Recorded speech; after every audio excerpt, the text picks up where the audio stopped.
CBI আসল লোককেই তো identify করতে পারছে না। আমরা তো বলছি সিবিআই ব্যর্থ হচ্ছে, আসল লোকটাকে আইডেন্টিফাই করতে পারছে। সিবিআই আইডেন্টিফাই করে দেবে না, সিবিআই আইডেন্টিফিকেশন কে নেবে? সিবিআই আইডেন্টিফাই করবে কে চোর, সিবিআই আইডেন্টিফাই করবে পার্থ চ্যাটার্জি চোর কিনা, মমতা ব্যানার্জি চোর কিনা। এটা সিবিআই এর কাজ, ঘাট চেপে ধরে তাকে জেলে পড়ে। এই প্রতিষ্ঠানগুলোর সব মাথাগুলো জেলে যাচ্ছে, তখন সরকার কি করছে? এই মমতা ব্যানার্জি একজনেরও চাকরি বাতিল হবে না। এই যা ধান্দা এই রাস্তায় বসে করছে, একই ধান্দা মমতা ব্যানার্জিও করেছে। হ্যাঁ, সুর সব একবারে মিলে যাবে। একটা বছর চাকরি করার পর যারা 40-50 বছর বয়স হয়ে গেছে, যারা 15 বছর আছে, 20 বছর আছে, এমন অনেকে চাকরি করছেন, তারা আবার পরীক্ষায় বসবেন? এটা কখনো সম্ভব? একটা মানে ভাবলেও তো গায়ে কাটা লাগা উচিত, যেটা কখনো হতে পারে না।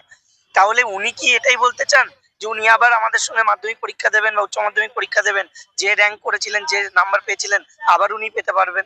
দেখুন, নিয়োগ প্রক্রিয়ায় যদি দুর্নীতি হয়, নিয়োগ প্রক্রিয়ায় যদি সেগ্রিগেশন না করা যায় টেন্টেড আনটেন্টেড ক্যান্ডিডেটদের, তাহলে খুব স্বাভাবিকভাবেই সেই প্যানেল সেটাকে বাতিল করে নতুন করে ডিনভো প্যানেল তৈরি করতে হয়। এটাই নিয়ম, এটাই আইন। নমস্কার সবাইকে, আপনারা দেখছেন স্মার্ট নলেজ ইউটিউব চ্যানেল। তো বন্ধুরা, আজকে কিন্তু ফাইনাল হিয়ারিং রয়েছে হয়তো, ঠিক আছে, এটা অন্তিম শুনানি আজকে হয়তো হতে পারে এসএসসি 26 চাকরি বাতিল মামলা। তো বন্ধুরা, আপনারা অনেক শিখতে পাচ্ছেন, বর্তমানে আমরা এখন কেসের ডিটেলসে রয়েছি, আজকে কি হতে চলেছে এবং ফিরদৌস শামীম স্যার এবং বিকাশ রঞ্জন স্যার কী বলেছেন এই বিষয়ে সম্পূর্ণ তথ্য আপনারা এই ভিডিওতে পাবেন। সঙ্গে থাকুন, ভিডিও শেষ পর্যন্ত দেখুন। চ্যানেল নতুন দর্শক অবশ্যই চ্যানেলটিকে সাবস্ক্রাইব করুন, সঙ্গে অনুসরণ রাখবেন প্রতিনিয়ত যে কোনো সরকারি বিষয়ে সবার আগে চাকরির খবর আপডেট পাওয়ার জন্য। আপনারা অনেক দেখতে পাচ্ছেন, এখানে সম্পূর্ণ ডিটেলস রয়েছে।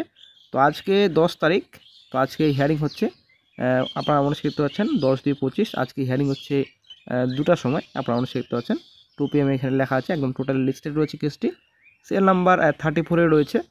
তো বন্ধুরা, আসলেই আজকে কিন্তু বিশাল বড় একটা আপডেট পাওয়া যাবে খুব শীঘ্রই। 26,000 মামলা, তো আশা করি আপনারা সকলে জানেন। তো দুর্নীতি কতটা হয়েছে আমরা আশা করি সকলেই জানি। তো প্যানেল কিন্তু বাতিল করে দিয়েছিল অলরেডি হাইকোর্ট, তো সেটাকে চ্যালেঞ্জ করেছেন রাজ্য সরকার। তো এখন বর্তমানে এই হিয়ারিং হচ্ছে, ঠিক আছে। তো অন্তিম হিয়ারিং হয়তো আজকে হতে পারে, হয়তো আবারও ডেট দিতে পারে, সেটা এখন কোর্টের উপর ডিপেন্ড করবে।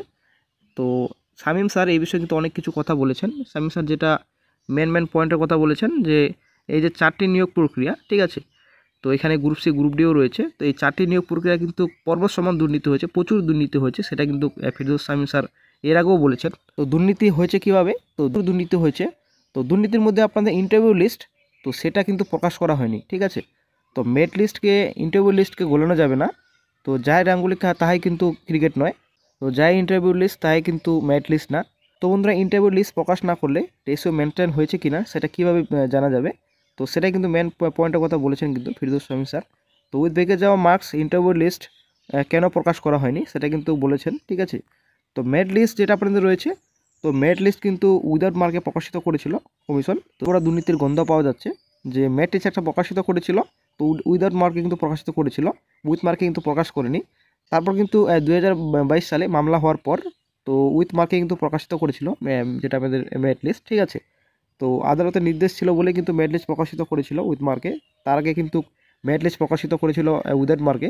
ফিরদৌস শামীম স্যার এটাও বললেন যে আমরা মামলা করেছি 2022 সালে, তো আরটিআই পরে কিন্তু সেটা জানা গেছে যে পরের র্যাঙ্কে যারা রয়েছেন, তো পরের র্যাঙ্কে কিন্তু বর্তমানে চাকরি করছে, এবং যারা প্রথম র্যাঙ্কে রয়েছেন, তো তার আগে র্যাঙ্ক রয়েছেন, তাদের কিন্তু কোনোরকম চাকরিও হয়নি, এবং যাদের চাকরি হয়েছে তাদের পোস্টিং কিন্তু প্রচুর দূরে দিয়েছে, এবং যারা টাকা দিয়ে চাকরি পেয়েছে তাদের কিন্তু পোস্টিং কিন্তু বাড়ি ভাত খেয়ে কিন্তু তারা চাকরি করছে, সেটাই কিন্তু অনেকে চাকরি হারারা কিন্তু বলছেন। শামীম স্যার কিন্তু অনেক কিছু তথ্য কিন্তু এই বিষয়ে বলেছেন।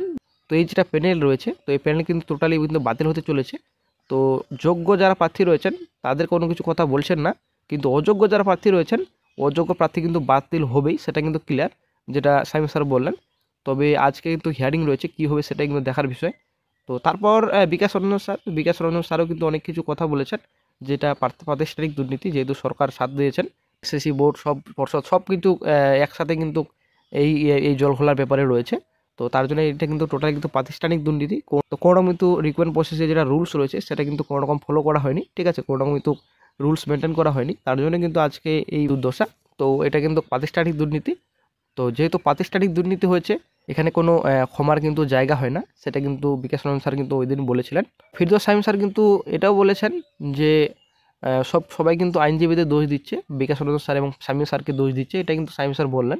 তো দোষ দেওয়ার কিন্তু কোনো কিছু না, এই আইনজীবীদের জন্য কিন্তু চাকরি চলে যাচ্ছে এটা কিন্তু না বন্ধুরা। ডিসিশন নিবে সেটাই কিন্তু মেন, ঠিক আছে। কারণ ফিরদৌস শামীম এবং বিকাশ রঞ্জন স্যার কোনো জজ না যে যেটা ডিসিশন নেবে সেটাই হবে। স্যার এবং শামীম স্যার কিন্তু যেটা প্রমাণস্বরূপ সেটা কিন্তু প্রমাণ দেখাবেন যদি গ্রহণযোগ্য মনে করে, এবং পক্ষ বিপক্ষ দুপক্ষ কিন্তু শুনবেন, পরে কিন্তু কোর্ট যদি গ্রহণযোগ্য মনে করে তবে কিন্তু ফাইনাল ডিসিশন দিবে।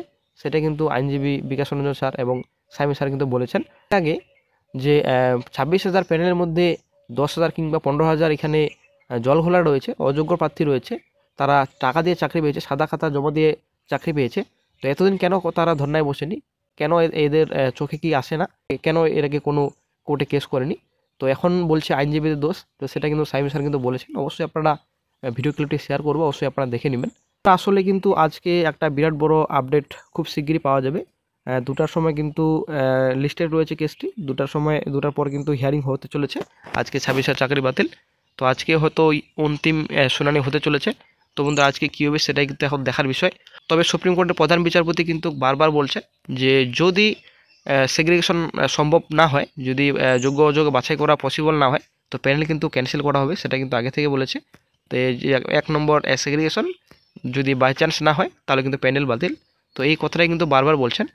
তো যে কোনো টপিকে যাওয়ার আগে এবং যে কোনো টপিক শেষ হওয়ার পরে প্রধান বিচারপতি কিন্তু একটা কথাই বারবার বলছেন যে যোগ্য অযোগ্য বাছাই সম্ভব কিভাবে, সেই বিষয়ে পয়েন্ট করার, যুক্তি দেওয়ার।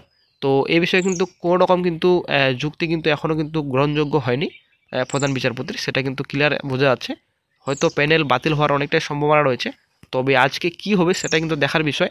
এখানে যোগ্য অযোগ্য প্রচুর জল ঘোলা রয়েছে, কে যোগ্য কে অযোগ্য সেটা কিন্তু বাছাই করা সম্ভব হচ্ছে না, তার জন্য কিন্তু হাইকোর্ট প্যানেল বাতিল করেছিল। তো এখন দেখা যাক কি আপডেট পাওয়া যায়। চাকরি বাতিল হবে 100% নিশ্চিত, চাকরি বাতিল হবে। যে যাই বলুক চাকরি বাতিল, যতজন অযোগ্য চাকরি প্রাপক রয়েছে সকলের চাকরি বাতিল। সে শুধু এসএসসির করেছে, ভবিষ্যতে প্রাইমারির করব, তারপরে যত নিয়োগ আছে সকলের চাকরি বাতিল করব, যতজন অযোগ্য চাকরি প্রাপক রয়েছে। মমতা ব্যানার্জির আমলে যতজন অযোগ্য চাকরি প্রাপক রয়েছে। Now, assuming that to be correct, if we assume that to be correct, that tells you whose marks were manipulated, whose marks were not manipulated. It tells you who had left blank OMR sheets, who had not left blank OMR sheets. It tells you who were appointed in excess of the vacancies, who were not appointed in excess of the vacancies. Now, Lord, we in all these 3 cases in which I am appearing, I am appearing for candidates against whom nothing wrong was found. No manipulation of marks, no blank OMR sheets, not appointed in excess of the vacancies, etc. So on what basis, my lord, do our selections get set aside? Because even assuming that this Bansal's hard disk is the gospel truth, even then, my lord, on that basis, it shows that we are totally untainted, we are totally blameless. So therefore, my lord, and that's what your lordships have held in so many judgments. In Kahlon, in Rakesh, PU, I have, my lord, prepared a short written note on these judgments. Okay. Just hand over this. So that law is well settled. Yes, yes, that law. Detailed. Yes, yes. Your lordship has settled that law. So therefore, in this, we have understood your argument that it's possible to segregate the ones who are tainted from those who are untainted. So why not apply that? Yes, and the second argument is, this is the second argument.